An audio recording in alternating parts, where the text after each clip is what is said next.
Smoke fills a passenger plane 10 kilometers in the sky.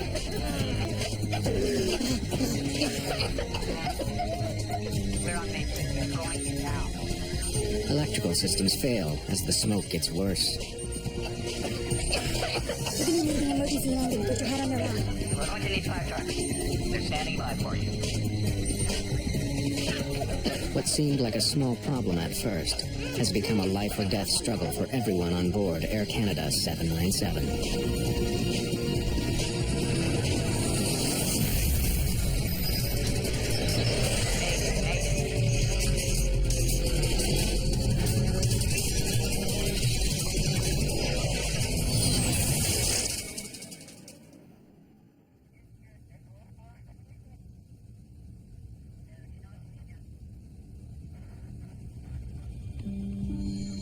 Early evening, June 2nd, 1983.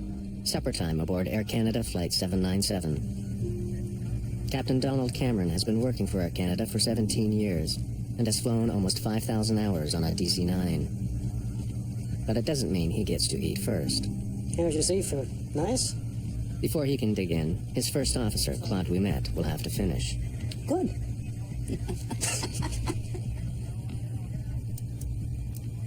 The jet is in the middle of a flight from Dallas, Texas to Toronto. The heavy cloud cover below hides some light showers, but at their cruising altitude of 11,000 meters, the view is clear and bright.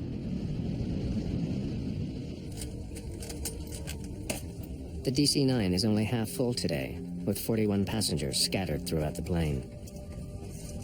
Can I have some tea, please? 24-year-old Diane Fadley is an active member of the Juvenile Diabetes Foundation. We have a number of different fundraising activities, and once a year they have a large conference, and at this time it happened to be in Toronto. Raymond Chalafaux is 23 and recently married. He's returning home from his first ever business trip. It was a little bit frightening both for me and for my wife. I was supposed to be gone 4 or 5 days, so first time we were separated for a long period of time, so it was kind of insecure for me, yeah. And a few rows further up sits a growing legend in the world of folk music. Stan Rogers is just 33, but his career is beginning to take off outside of his native Canada. I think Stan's best-known songs celebrate ordinary people. The songs are really about ordinary people rising to the occasion and becoming heroes on their own. Just before 7 o'clock, the plane is a little more than halfway to Toronto. What is that? It's right there, I see it. Right there. Yeah. 3 circuit breakers have popped out. Like fuses, they protect delicate electrical circuits on the plane from becoming overloaded. Like a machine gun. Yeah. Zap, zap, zap. The 3 breakers are for the flushing motor in the toilet at the rear of the plane. Cameron decides to give them a few minutes before he tries to reset them again. Someone must have pushed a rag down the toilet or something. Jammed it and it overheated. Cameron thinks that something must be stopping the motor from working properly. But it's not an emergency. Toilets get blocked all the time. Flight attendants Laura Kayama and Judy Davidson are busy serving up dinner in a cabin. In the cockpit, it's Captain Cameron's turn to eat, but first he wants to reset the 3 circuit breakers. Without them, the toilet won't work. The rest of the flight could get uncomfortable for the passengers. Pop says I push it. He's given it more than 8 minutes, but whatever is wrong with the washroom isn't fixing itself. At the back of the plane, one of the passengers complains about a disturbing odor. Yeah, there was a strange smell. Let me take a look. Connie Kirsch is a Texan headed for a business meeting in Toronto. I had smelled a peculiar smell where I was sitting. And it struck me as odd. Actually, it was a wiry smell. It wasn't a smoke smell. A wisp of smoke is leaking out of the washroom. The smoke and the acrid smell of burning plastic takes Davidson by surprise. This is much more than just a clogged toilet. Other passengers are beginning to notice the smoke and the suffocating smell. Sergio, there's a problem in the washroom. Judy says there's a fire. Okay, I'll be right there. Chief Flight Attendant Sergio Benetti is in charge of the flight crew. As a precaution, we're moving everyone to freeways. The smoke is noxious and overpowering. Benetti can't see any flames, but he sprays the fire extinguisher all over the tiny washroom, trying to coat every surface. As soon as I saw that fire extinguisher, something went through my mind. There's definitely something wrong. The guy seemed to have the thing under control, so he's gonna do his job and things will be business as usual. It's 2 minutes past 7, just 11 minutes since the circuit breakers first popped out. Laura Kayama brings Captain Cameron the disturbing news. Excuse me, Captain. There's a fire in the washroom in the back. They just went back to go put it out. You want me to go back? Yeah, go. A fire on board an aircraft is one of the worst situations any crew can face. The plane is some 10 kilometers high. What starts as a spark can turn deadly in a few short minutes. But at the moment, Cameron doesn't know how bad the situation is. You got to remember, in 1983, people were allowed to smoke in the aircraft. And there had been a number of incidents of this sort in the industry. So it really didn't alarm me that much. Ouimet finds the situation is worse than he expected. I didn't see any flames when I opened the door before, but I sprayed it really good with the fire extinguisher. You think it was a cigarette in the garbage? No, not really. Okay.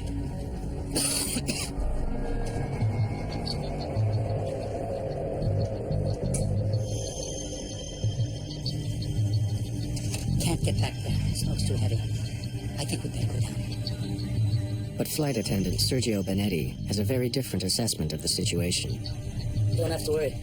I think the smoke's easing up. It's a confusing moment for Captain Cameron. Some components do fail from time to time that are not severe or serious enough to cause an emergency descent. That's a pretty serious thing. When Ouimet and Benetti were at the back of the plane, the smoke seemed quite thick, but now it appears to be subsiding. Okay, it's starting to clear now. But I'll go back and check if that's okay. Yeah, that's okay. Here, take these goggles. I'll leave my mask on. Go back wherever you can, but don't get yourself incapacitated. No problem. No problem. If it's just a broken toilet motor, Cameron can still make it to Toronto. But if it's more serious, he'll have to land the plane immediately before the small inconvenience becomes a deadly problem.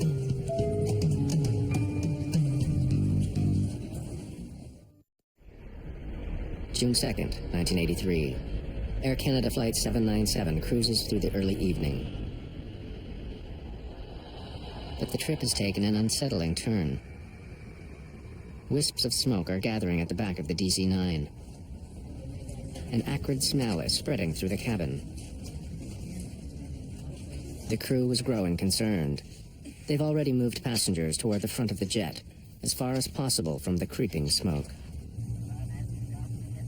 Captain Donald Cameron is waiting for an update from the back of the plane, when suddenly he's got a new problem. The master warning light is on. Electrical systems throughout the plane, including some in the cockpit, begin to fail.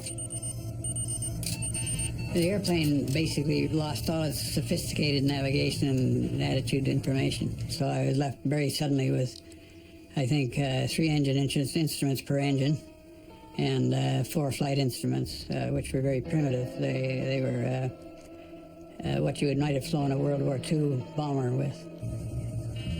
Cameron calls the nearest ground control. Memphis Center, this is Air Canada 797. Air Canada 797, Indianapolis Center. Go ahead. Yeah, we've got an electrical problem here. We may be off communication shortly. Stand by. Co-pilot Claude Ouimet is at the back of the plane. The washroom door handle has become hot to the touch. He doesn't even risk opening it. Faced with a potential fire on board, the crew have no choice but to land their plane as soon as possible. I don't like what's happening. I think we'd better go down. We're going to be making an emergency descent. Brief the cabin. Soon. But as soon as they make the decision, another warning light goes on. The They've just lost most of their emergency power. Mayday, mayday, mayday. A small problem has snowballed into an all-out emergency. Mayday, mayday, mayday. This is Louisville Control, over. Air Canada 797, we have a fire on board. We are going down. Can you possibly make Cincinnati? Roger that. Cincinnati is 46 kilometers away. They can just make it. Captain Cameron begins an initial descent to 1,500 meters. The crew has switched to emergency battery power, but many of the plane's instruments aren't functioning. It's not only instruments. Cameron finds that a critical piece of his plane isn't working properly. Without power, the stabilizer on the tail of the DC-9 is frozen, set for cruising. Cameron can only descend by taking control of part of it. But like losing power steering, without his electrical systems, he has to do it manually. It's like pushing against 20 kilograms of pressure. The airplane became very heavy, and I took my total concentration to fly the airplane. An acrid, bitter smoke is creeping forward from the back of the plane and seeping in from the seams in the ceiling. It hangs like a cloud over the passengers' heads. Incredibly harsh smoke that was really irritating your throat. You had to take really, really small breaths, otherwise you would choke. I could see it rise. It was traveling along those luggage racks, coming forward. The smell of burning plastic fills the air. Dropping oxygen masks would make the situation worse. I could have deployed the oxygen mask for the passengers, but it's forbidden. You're only allowed to use the oxygen mask in the case of a massive decompression or loss of cabin pressure, not for fire. Pumping oxygen into a fire might actually fuel the flames. I was crying and scared. I wasn't hysterical. The gentleman sitting next to me explained to me that if I would not cry and if I could, conserve my, not breathe so fast, that it would conserve the oxygen, would help us, and not to worry, that the flight attendants, they really know how to handle these sort of situations. In 1983, it is not standard procedure to tell passengers how to open the emergency doors. But in this case, the two flight attendants are taking no chances. As smoke begins entering the cockpit, the captain's situation is becoming critical. For the first time, we met talks to the Cincinnati airport. Approach, Air Canada 797. We're on Mayday. We're going down. Air Canada 797. Cincinnati approach. Plan runway 36 ILS. And the equipment has been alerted. Do you have time to give me the nature of the emergency? We have a fire in the washroom. We're filling up with smoke right now. Gregory Karam is the approach tower controller. He's the lifeline for the struggling jet.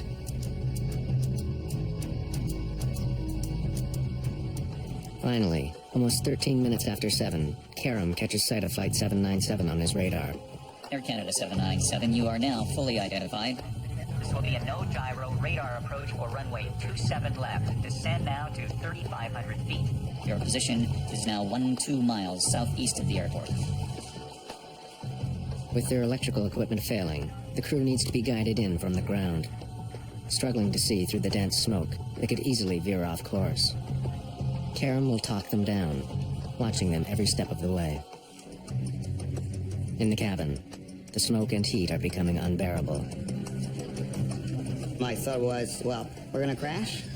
They won't be able to identify myself because I didn't have my papers with me, so I stood up, I took my wallet in the compartment and put my jacket on so that they could identify my body.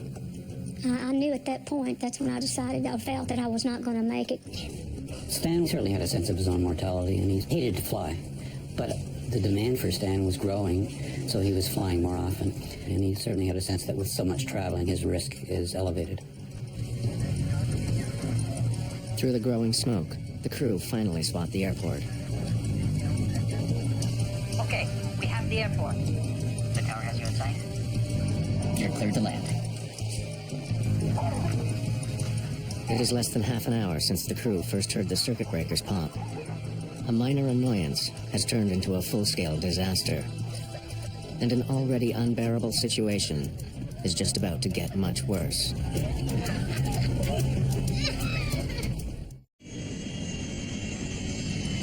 From the outside, Air Canada Flight 797 seems like any other. But on the inside, 46 people are fighting for their lives. For the last several minutes, thick, toxic smoke has been filling the plane. Up front, Captain Donald Cameron can't afford to be distracted by what's going on in the cabin. He needs to concentrate on bringing down the plane as quickly as possible.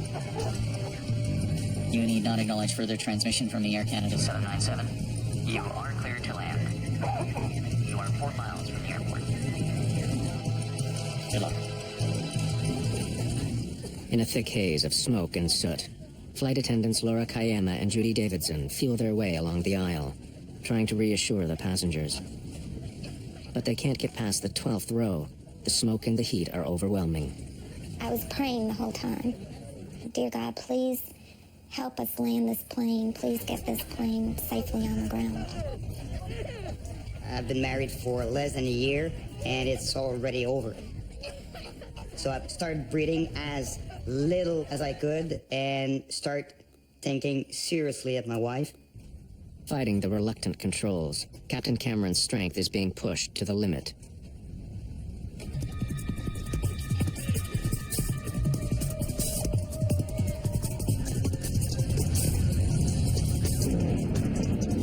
Squinting through the smoke, the crew of Flight 797 land hard.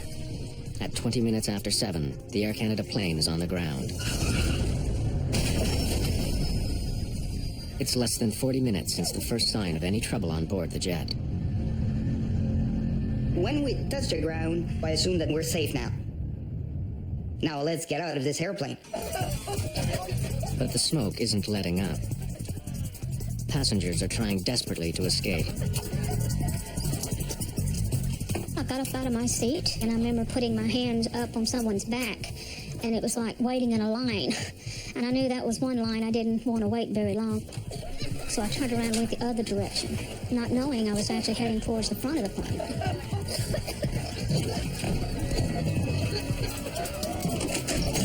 Sergio Benetti is the first one to the door. He helps gasping passengers out.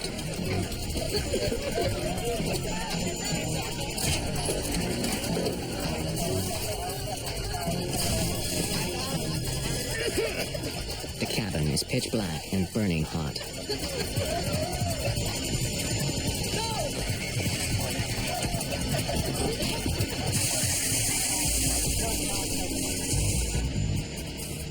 In the cockpit, the crew quickly shut the plane down. The smoke in the cabin is too thick. They'll have to find another way to escape. First officer we met uses the emergency window. It's a 5-meter drop to the ground. Passengers have opened 3 of the overwing exits. But even with the doors open, the exits are all but invisible.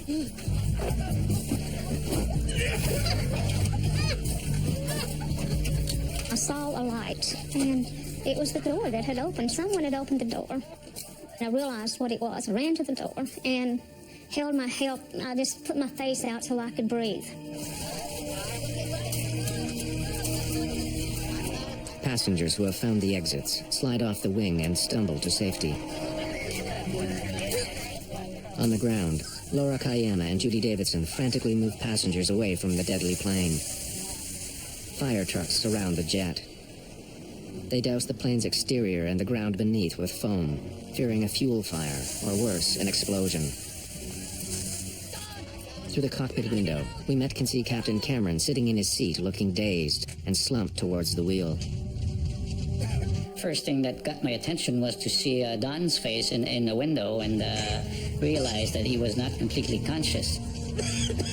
I couldn't get out of my seat.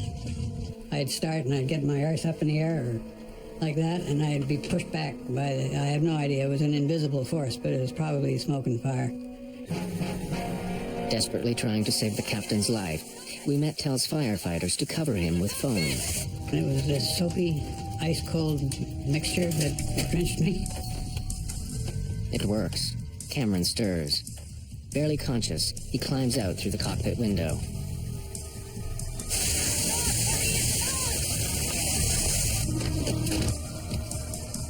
Barely 90 seconds have passed since Flight 797 landed, when suddenly the whole interior ignites. The flames roll through the cabin like a train. Captain Donald Cameron is the last person to escape. We knew there were people in the airplane, unfortunately, at that point. That was finished. The cabin fire breaks through the top of the fuselage.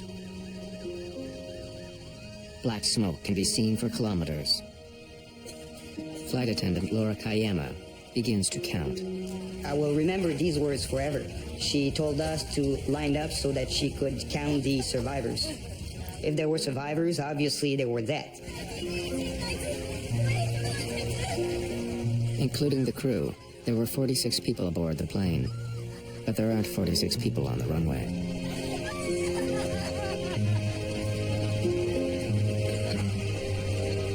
I really thought that if the pilot could land the plane, we would all get off. But I knew when I looked around, I didn't think we were all there.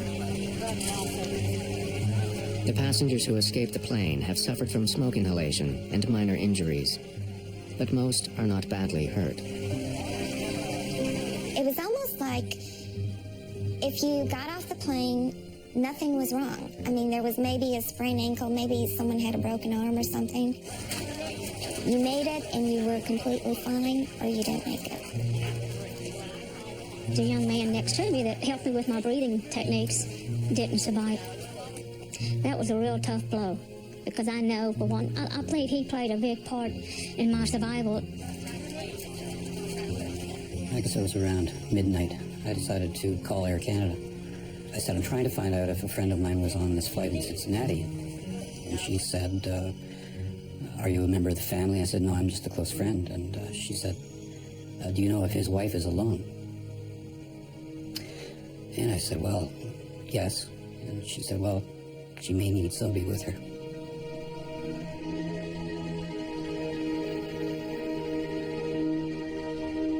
Stan Rogers, the rising musical star, didn't make it off the plane.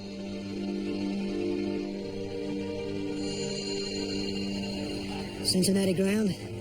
This is Captain of the Air Canada flight that's on fire here. Captain Cameron radios Cincinnati ground control from an emergency vehicle near his plane. He has a sobering message. It seems there are 23 people left on board the aircraft. Is there a scheduled carrier runs into here that could maybe give aid and shelter for our stranded passengers? It's pretty cold out here.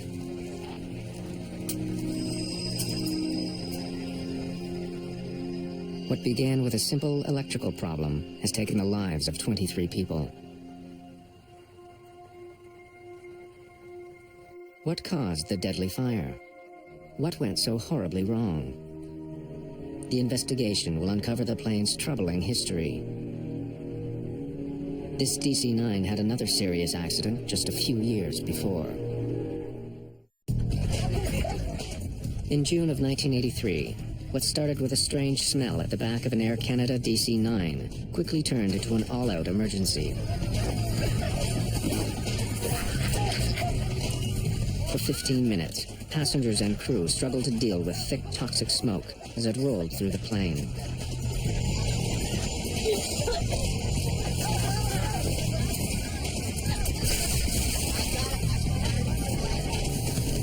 Flight 797 made a remarkable landing, only to burst into flames 90 seconds later. 23 people didn't escape the plane.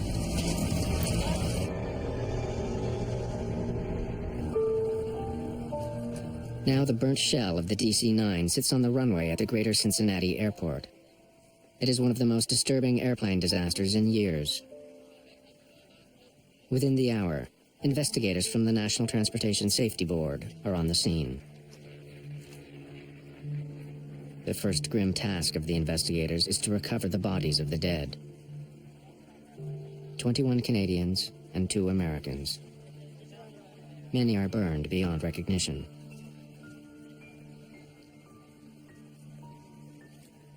Almost all of the victims are found in the front half of the plane between the wings and the cockpit. Some are still strapped into their seats. Others are in the aisle. And even though all the passengers had been moved up earlier in the flight, 2 bodies are found near the rear, beyond the wings. Investigators take blood samples from the bodies.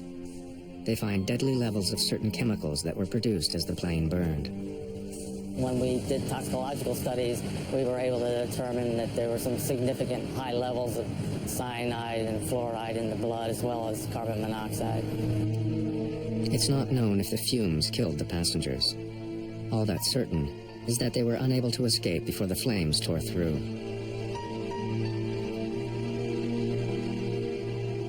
When I went on board, I was just struck by the acrid smell. It was kind of eerie because there was a lot of fire damage. A lot of the fuselage was burned. You know, the interior of the cabin was burned down to the tops of the seats. With the bodies removed, investigators begin digging through the wreckage to try and find the cause of the fire. Among them are members of the FBI. They were investigating to determine whether terrorism might have been a factor. They determined that there was no evidence of any crime being committed. It was probably accidental ignition, and so they then left and NTSB took over the accident. Having discounted the possibility that the fire was deliberately set, investigators consider the next obvious cause, a cigarette. When smoking on planes was still allowed, the most common source of fires in a washroom was the trash container.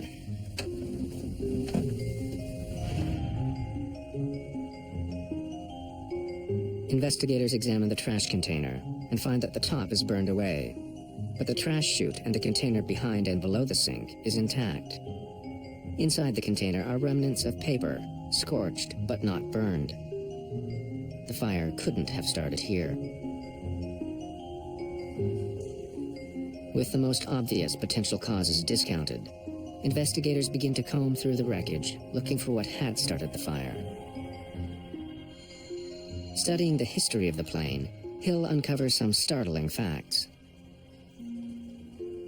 In the year before the accident, 76 separate maintenance issues had been written up by various flight crews. Workers had dealt with them all quickly, but still, it's an unusually high number of problems. The plane's troubled history doesn't end there. 4 years earlier, the entire tail cone of the plane had blown off.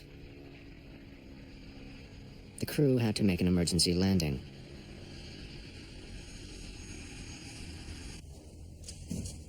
The plane was repaired and put back into service. But Hill focuses on the wires that had to be stitched together after the accident. A bad repair job could have been the cause of the fire. There were wires that ran through there that had been cut, spliced back together. Investigators study all the splices they can find that weren't destroyed in the fire. But they find no evidence of arcing or short-circuiting. It's another dead end. They turn their attention to the cockpit voice recorder and the popping circuit breakers. What was that? It's right there, I see it. Right there. Yeah. Like a machine gun. Yeah. Zap, zap, zap. The circuit breakers trip as a precaution. When they begin to overheat, the circuit breakers turn off, cutting electrical current to the toilet's flush motor. It's a safety feature so the motor will not cause a fire. Pops as I push it. Investigators need to know if the breakers were tripped by a fire that had already started, or was the motor itself the problem. The NTSB built a mock-up of the plane's washroom and forced the flush motor to seize. They want to see if it could have started the fire. The seized motor reaches a temperature of 428 degrees Celsius. It's hot, But it's not enough to ignite parts of the washroom around the motor. The fire started somewhere else.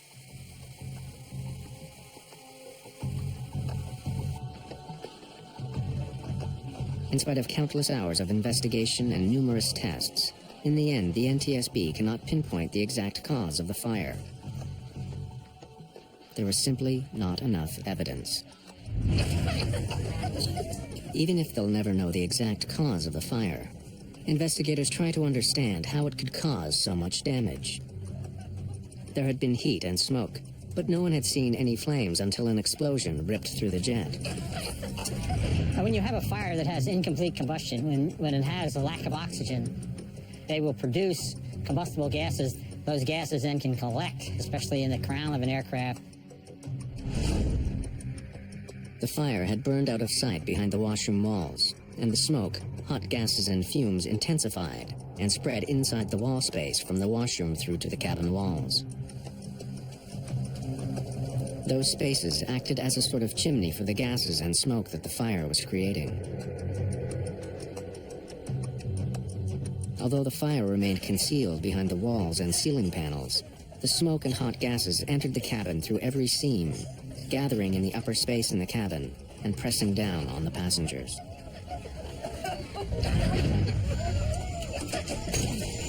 When the doors were opened during the evacuation, an unlimited supply of oxygen was suddenly available to feed the fire.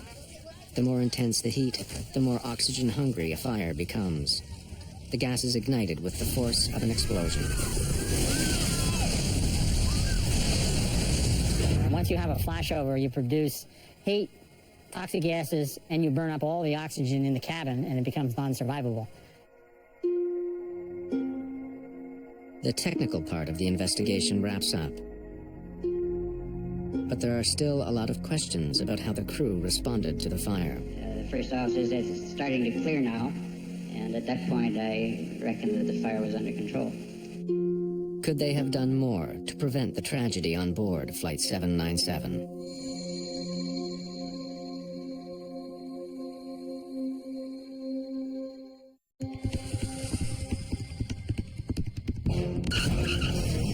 In 1983, a washroom fire on an Air Canada DC-9 filled the plane's cabin with smoke.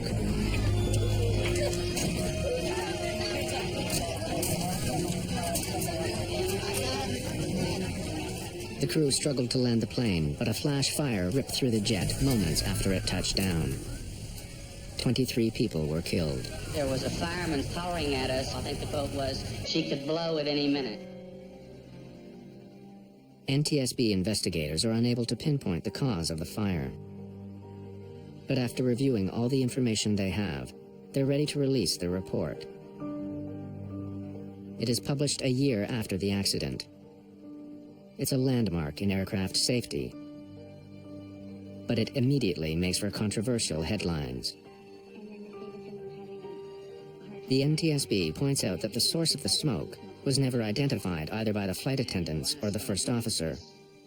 The captain was never told, nor did he inquire as to the precise location and extent of the fire which had been reported to him. And with that in mind, what type of fire did you believe that you had? The bin fire. The report and the media attention it gets are devastating to Captain Cameron and his crew. Soon after the report is released, there is an outcry among pilots in the industry. They resent its implied criticism of Flight 797's crew and the suggestion that they could have begun their descent 5 minutes sooner. Several months later, the Airline Pilots Association submits a petition that defends Cameron and the crew. It makes an impact. The NTSB released a revised report, including the petition by the Airline Pilots Association. In the petition, First Officer Ouimet writes an impassioned defense of landing the plane where and when they did. The issue wasn't only the distance to the nearest airport, but the required rate of descent. As it was, the plane barely made the descent to the greater Cincinnati airport.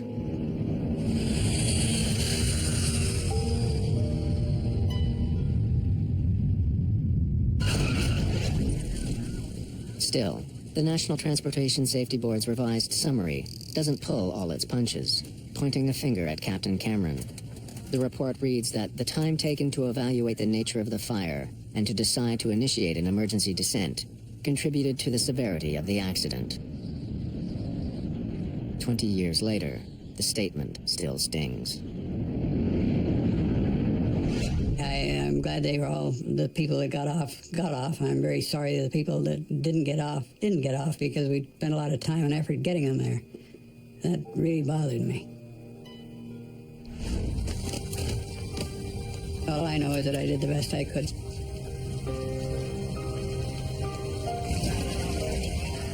Along with the comments on the performance of the crew, the NTSB recommends a host of safety improvements. Perhaps if the flight had been full, someone would have noticed the smell of the smoke sooner.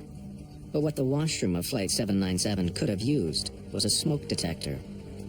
They weren't standard throughout the industry, but after Flight 797, attitudes and laws changed. Even though flight attendants did receive some training in dealing with fires aboard a plane, it didn't go far enough. But what was more obvious, the flight attendants weren't properly equipped to attack fires. Without full face masks and oxygen, they couldn't be expected to fight fire while holding their breath. In the years after Flight 797, attendants received better equipment and training. The cabin crew had also made split-second decisions that helped save lives. Moving passengers further up the plane and handing out wet towels minimized the effects of the toxic smoke. Their decision to tell passengers to open the emergency exits over the wings was not standard procedure, but it let some passengers escape more quickly and was eventually adopted as a routine practice. Much more than crew training changed after the flight of 797. The very design of airplanes changed too. And in the days after the disaster, a precious keepsake was returned to one of the survivors.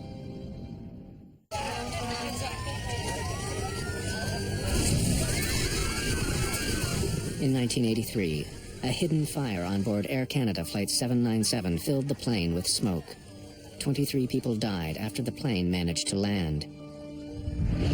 It became obvious from the location of some of the bodies that passengers died because of precious seconds lost trying to find the exits in the pitch dark.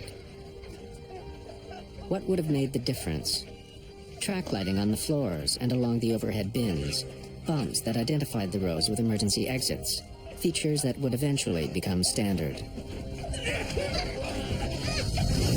As a direct result of 797, a number of rules were changed, including a more stringent test for seats, a heat release and smoke requirement for cabin interior panels, requirement for smoke detectors in lavatories, and halon fire extinguishers in the cabin. But the changes were too late for those who died on Flight 797. Like the man sitting beside Connie Kirsch. Months after the crash, his wife tracked Connie down. She said, I just understand my husband was the one that was next to you, and I just wanted to know how was he? What was his spirits? And I said, he was in great spirits. He's very nice. He let me sit next to him and explained to me how to breathe. That was really difficult, you know, and the guilt that I carried for a long time was difficult. But I'm past the guilt, but I guess when you go back to it and you think about it like this in detail, you're right back there. Stan Rogers was another victim of Flight 797. He would never be able to fulfill the promise of his life and growing career. I loved his generosity and his loyalty as a friend. As an artist, he was perhaps one of the best songwriters this country's ever produced, and it was really an incredible pleasure and honor to be working with him. He still gets lots and lots of airplay, and so his legend grows. Sometime after the accident, 2 Air Canada employees show up at Diane Fadley's door in Dallas. They brought my Bible. It's dark because it was burned and singed, but it's a paperback Bible, and it did not completely burn up. this is just a reminder to me that God was with me. And I believe he protected me. And, you know, he was there with me.